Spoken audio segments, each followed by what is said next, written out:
Saya teringat pelajaran dulu sewaktu di kampus di negeri seberang. Di hari pertama pelajaran sejarah Amerika 101, sang dosen bercerita, J.P. Kuhn adalah pemimpin ekspedisi pelayaran bisnis pertama yang menggunakan saham sebagai pembiayaan ekspedisi timur jauh untuk mendapatkan biji pala atau nutmeg. Sehingga bertemu atau bertempur di pulau kecil yang dikuasai Inggris yang bernama Pulau Run di wilayah Ternate Tidore. Sehingga akhirnya terjadi tukar guling atau dalam bahasa bisnis yang terkenal adalah namanya swap share. Inilah deal pertama pertukaran wilayah Pulau Run milik Inggris ditukar dengan New Amsterdam di Amerika. New Amsterdam di pulau itu kemudian hari dikenal dengan nama barunya hingga sekarang dengan nama New York. Jadi kalau tidak ada Pulau Run penghasil biji pala, maka New York dan New Frontier Inggris bernama Amerika tidak akan pernah seperti sekarang ini. Kembali ke kapitalisme modern. Perjalanan Jan Pieter Soen Koen itu memerlukan biaya sangat besar. Karena itu dibuatkanlah sebuah usaha yang bernama VOC, Dutch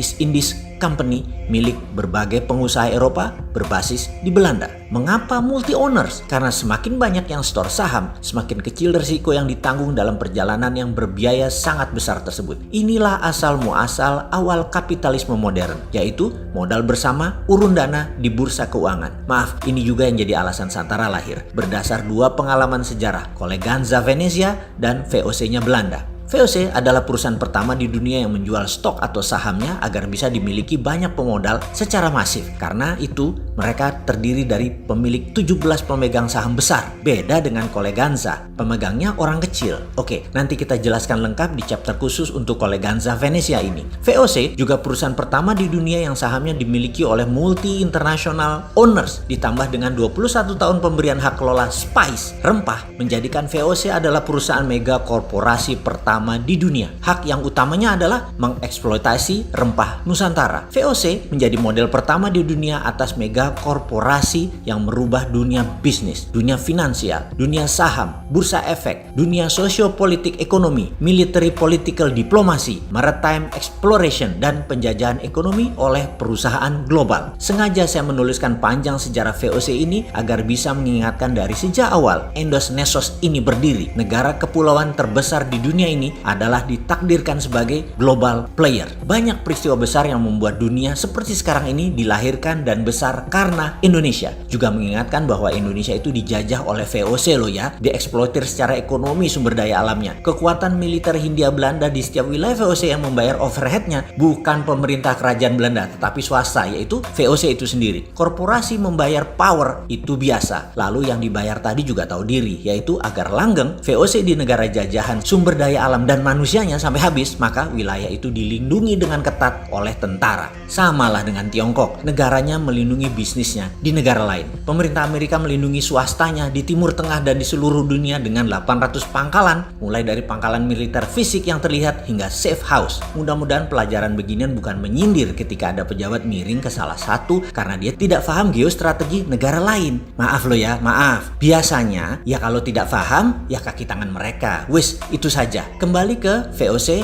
di Nusantara. Rebutan nutmeg, biji pala yang di zaman itu lebih mahal dari emas karena bisa menyembuhkan wabah penyakit yang melanda Eropa. Jadi new normal setelah wabah penyakit di Eropa secara singkat adalah Inggris dapat Amerika, Belanda dapat Indonesia. Deal bisnis yang merubah peta politik dunia. Kita lompati sebentar ke masa setelah Perang Dunia Kedua di Indonesia. Seperti tadi kita ingatkan, Indonesia memang ditakdirkan sebagai global player dan ini semua tergantung dari siapa yang mengelola negaranya. Kita semua sepakat bahwa Indonesia ada emas. Budaya logam Nusantara salah satu yang terbaik di dunia. Kesuksesan Majapahit menyatukan Nusantara dengan tanpa tumpah darah adalah menggunakan perjanjian logam. Emasnya Majapahit. Terbukti hingga saat ini ada emas di setiap kerajaan dan kasultanan di Nusantara. Kemudian syarikat dagang yang menyebarkan Islam di Nusantara, terutama tanah Jawa, menggunakan kekuatan emasnya Wali Songo. Hal inilah yang menjadikan Nusantara memeluk Islam tanpa merubah budaya karena masuknya lembut. Asli budaya Nusantara dan kita semua harus berterima kasih kepada kepada Wali Songo dan caranya mereka. Kembali ke emas, Pak Karno tahu sekali cadangan emas Nusantara ini dan di tahun 1955 sebagai dasar undangan 50 negara hadir di Indonesia dalam konferensi Asia Afrika karena Indonesia memiliki tangan di atas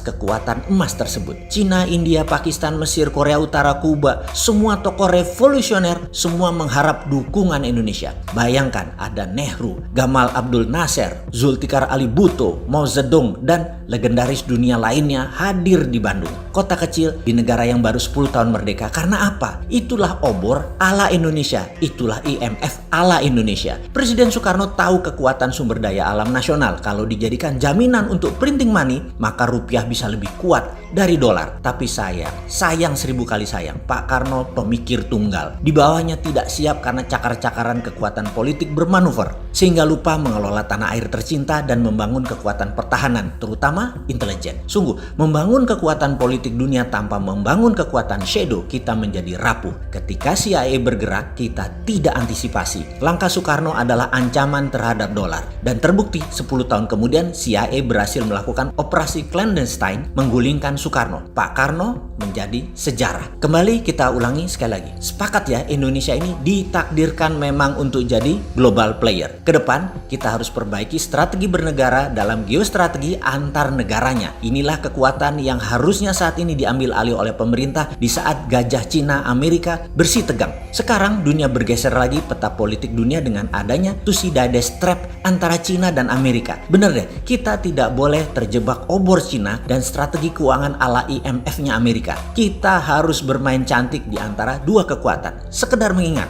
jangan miring ke Amerika, jangan miring ke Cina. Gunakan hati ke depannya di dalam berbangsa dan bernegara. Sungguh, gunakan lebih dari satu hati di dalam mengelola negara. Hati-hati.